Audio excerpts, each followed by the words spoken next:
Right, a little change of scenery this morning. Obviously, I've managed to get out fishing for the day, which is a bloody novelty at the moment. On one of my publics, and it's a water that I've fished over the course of the last sort of 6 years, and had some really good fish out of here, up to just under £50.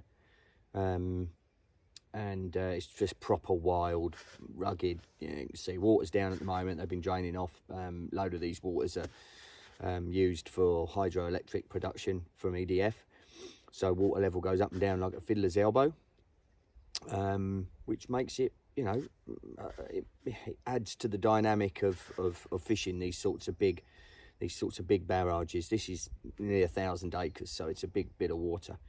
But like any water, it's about location, and I've spent a lot of time down here over the years finding where the fish are, and I regularly put bait in, even all through the winter. So it means that I'm often in with a chance of getting something. A lot of the time I can come down, I just do days through the winter, because I'm too busy normally otherwise to do bigger sessions. So just do days, and sometimes I can have 3 or 4 or 5 fish, couple of 40s and some good 30s, so it's bloody good fishing. But again, you've got to put the work in, you know. It's effort equals reward, as they say. So I put the legwork in. I drive all the time. I'm driving when I come out of my fish farm. I'm driving here and baiting up sometimes 3 times a week. So it's a lot of effort, but as I say, if you get to fish and catch a few, then it's bloody marvellous. So anyway, I'm not, you know, this sort of blog and stuff is not about my fishing. I might just put a little bit in here and there, and just to keep you up to speed with what's going on. It's about the fish farm, and it's about Fensmere. And in this session, I wanted to just talk more about pest control, hunting, and, you know, looking after your waters from predators. Again, I've had quite a few different people messaging through the YouTube channel, and you know, I want to touch on otter predation, mink, the cormorant issues, obviously, and talk about them in a little bit more detail, and also in relation to what you can do to manage that, and then look at and talk about the chasse, because obviously I've mentioned the chasse before in one of my longer videos, but I thought I'd do this one specifically on it, and then if people had already zoned out of that particular video, then they're going to get, they can just log into this one and get the information that they need. So look, obviously predation over here on fish farms and fisheries is very much like it is in the UK. There's major problems with cormorants. You know, they've been a protected bird for many, many years, and the numbers have got progressively bigger and bigger. And again, people might be able to tell me different, but from what I've heard is, you know, back in the day, I mean, I've been carp fishing for 40 years, over 40 years now, and I don't remember seeing cormorants on the waters like we used to have. But then, of course, you know, in the sea, there was a lot more fish in the sea at the time, and commercial fishing was not as, you know, it's not as big as it is. There wasn't as many people. And commercial fishermen weren't as productive. I mean, technology has meant that they're, you know, they can do a lot of damage in them big trawlers, and they can be out at sea for a long period of time and catch a lot of fish. So obviously the fish that the normal cormorants were eating are not so prevalent in the sea anymore. So they've come inland. Obviously, they need a feed. They're a predator. They need to eat and they need to reproduce. From what I've heard is that genotype, the normal sea cormorant, is now morphed into a slightly different beast, which is the living in freshwater areas the full time. Again, people might tell me otherwise, but that's what I've heard. Now, whether that's become a slightly smaller bird, I remember cormorants, shags, out when I was sea fishing, when I was a real nipper, and they seem to be a bigger bird than the ones that we have inland now. But these birds are living on lakes now nearly 24/7, and predating heavily on, obviously, on silvers, but also on, you know, fish farms, and especially our C1s and smaller C2s. And the problem is with them, of course, is that they're pretty unselective about what they do, and as they're going through the water, they're pretty savage, and they'll just spear a fish straight through the head. And I've had multiple really beautiful fish up to £3 have been speared straight through the head and have died as a result of that. The cormorant hasn't been able to eat them, has left them, and I found them very quickly after that with a like a beak mark straight through the head. Now that again could be a heron, but in a lot of situations I think the heron would eat a fish up to £2 or £3 without a problem, so I don't see that would be the case. I think a lot of these fish, you know, are getting stabbed and getting hit out there by cormorants and damaged badly. You'll see all the marks around their bodies where they've tried to eat them, but they just can't get them down. So what do we do about them? There are now the EU, I know, is specifically is allowing certain culling, so you can get tickets, and the same in the UK, so you can get permission to get them to have a license to shoot and keep the numbers down on your particular lakes. That's specific in the UK. Over here, that leads us into the chasse situation. So in France, you are not legally allowed to shoot any animal other than, as far as I'm aware, mice and rats. Okay, the chasse are the only group of people who are licensed to use guns for shooting animals. And so if you have a major problem with cormorants, then you really need to get in touch with your local chasse and get them to come, and they'll send someone. You know, that's what they love doing. So they'll come down and help cull those birds. Now, again, I would suggest going to speak to the local Mairie about this, and he would contact the chasse. The chasse would then know the rules and regulations regarding that. And again, if you're an English speaking and you've not got a lot of French, then you're going to be in trouble, because that's the issue with the chasse. Obviously, they're French, and most of them do not speak English. So you might need to get yourself a translator to do that and get in touch with them. But again, then, like on our property on Fensmere and the fish farm, we have what's known as a chasse interdit. And the chasse interdit means that we don't allow hunting on our property. The reason for that is my wife has many horses, and we've got multiple dogs, etc. We've got a big acreage, and the problem with the chasse is once they have the ability to hunt on your land, they're on your land.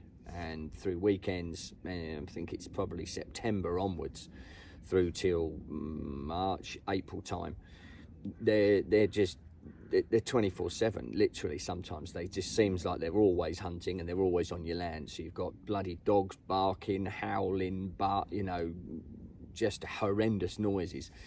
And if you've got other animals, it scares the bejeepers out of them. So for us, it was not an option. So we went, and you have to speak to your local Mairie, but then you have to go to the local council and into your department and put in some paperwork to get the chasse interdit. And it isn't easy, because they don't like giving up their land, because obviously that's where they're hunting.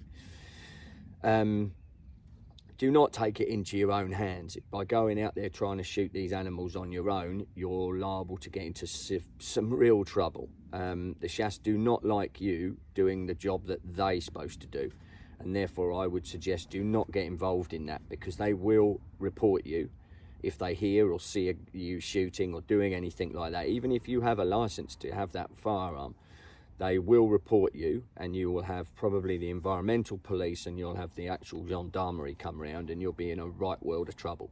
So I don't suggest you go in taking matters into your own hand. It's just not the way forward over here.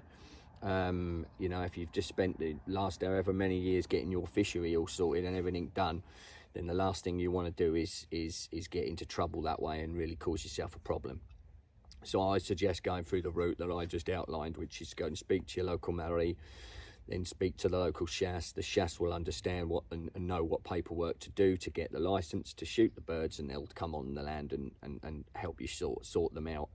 But they may want access to your land if they haven't already got it, and if they do that, then of course then you've got that issue. So it's a real tricky one. The only way I deal with it is I'm on the water all the time. I try and be there as much as possible, and you've seen on the other videos that I've done and outlined the methods that we use to try and stop predation on our lakes. So on our main lake at Fensmere, it's not so much of a problem. Most of the fish are, well, they're 40, 50, 60 plus. So 70 plus, we don't really have so much of an issue. I don't like the cormorants on there because I think that they, especially through the winter, spook the fish and can just push them up into areas. They, you know, like any animal, they don't like predators about. So I don't think it's particularly good. I think it causes stress for the fish over the winter period. So I'd rather not have them there. So of course, if I see them there, I'm in the buggy. I get down there and they bugger off. On the fish farm, of course, I'm using ropes.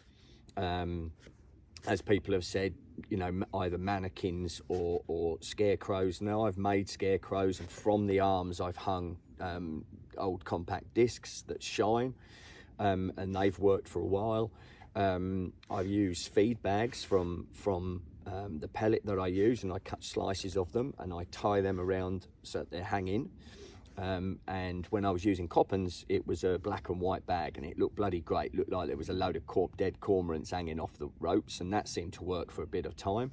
Obviously, if it's windy, they're blowing about and going all over the place. It's what they're seeing as they're flying over. If they think there's a problem there, then they'll continue. The trouble you have is they're a clever bird. They'll sit up then in the tree, they'll observe it, they'll look and see, and they'll realise that it isn't a problem. And then over time, they'll get used to it, and then they'll come back onto the lake.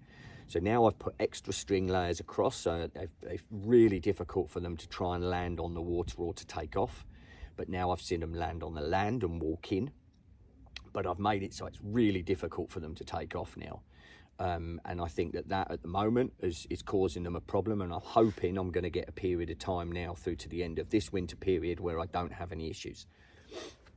Next thing obviously you can do, I also have a boat out in the lake, generally on a rope, with my no-neck Nick, one of my little mannequins. I've just made a little man, and he floats about, and they've got a cap on, they've got glasses on, they look the right business, I think anyway. Yeah, and they're floating about out in the lake, and obviously if the wind's blowing, that's floating around, looks like it's moving, again can be a deterrent. If that's not working, then you know, you've got to go with netting, but it's a lot of money. It's a decent amount of money, and of course as a fishing lake you wouldn't be able to do that. We then go on to the predation of otters and problems with otters and mink. Now, the otter, like in the UK, are a massively protected creature, and there's little you can really do without creating issues with the DDT, which is your Environment Agency over here. On my fish farm, I'm not even allowed to fence it. Okay, so I've been told I have to allow the passage of the otter across land. So you know, it's just a bloody nightmare, because you know, at least in the UK you're able to fence off the properties and know that you've got some decent amount of protection.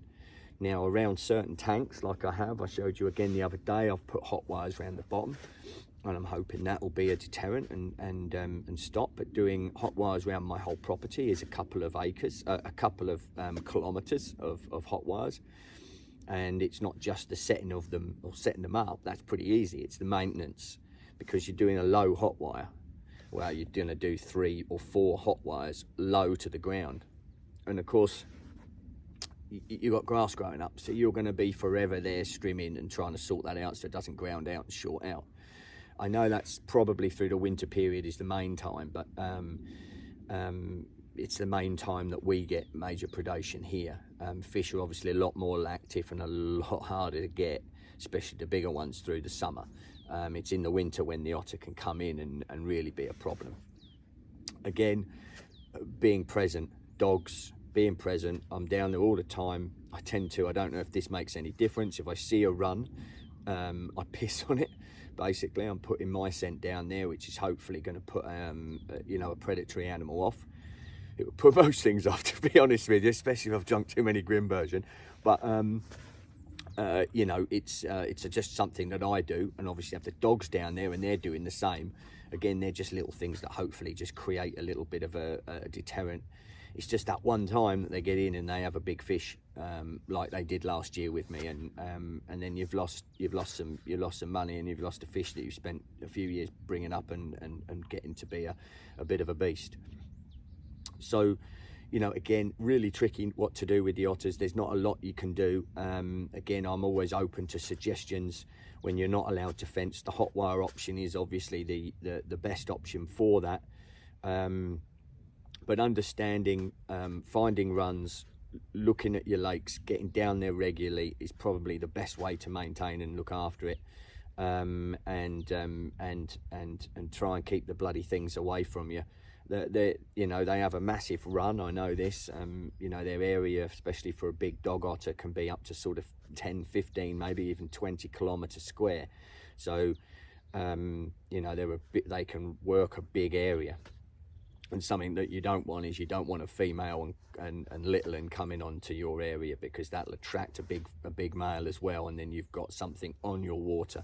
So again, keeping your eyes out, making sure you're looking for scat, identifying what their shit looks like, so you can really get on top of that and make sure that you're not having those issues, and then, you know, chase the bloody thing off and get it into some other area. There's plenty of big publics and stuff where these creatures can get, and they've got an unlimited amount of food really, and no hassles from human beings. So they're generally shy. They don't want to be around us. So I think being down there as much as you possibly can is obviously always going to be probably one of the greatest deterrents. Anyway, it's enough of me waffling on. I'm due a take in a minute, so I'm going to shut up and have a cup of coffee and get on with it. All right, we'll catch you later. Bye bye.